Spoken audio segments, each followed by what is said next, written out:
Avec nous, c'est une affaire qui roule pour Éric Zemmour. Le polémiste, qui enchaîne les succès d'audience avec Christine Kelly, dans Face à l'info tous les soirs, a déjà été soutenu par sa direction, en mars dernier, après une condamnation du CS à une amende de 200 000 € pour ses propos sur les mineurs isolés.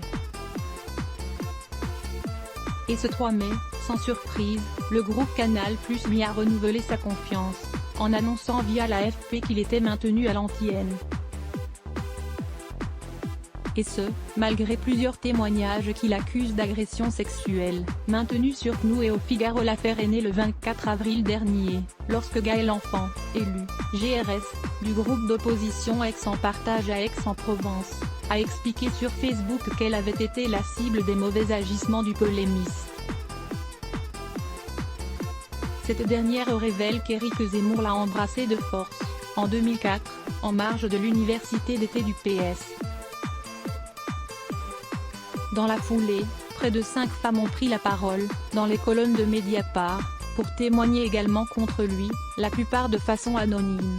Le polémiste aurait multiplié les baisers forcés, les gestes et les propos à connotation sexuelle depuis des années, selon les supposées victimes, qui ont parlé au cours des derniers mois au site d'Edwy Plenel.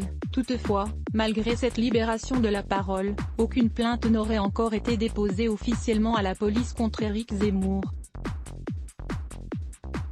De son côté, la star du PAF ne s'est pas prononcée sur la polémique, tout comme son avocat, qui veut la peau d'Éric Zemmour. Outre que nous, le quotidien Le Figaro, qui emploie également Éric Zemmour, n'a pas non plus souhaité faire de commentaires sur l'affaire en cours.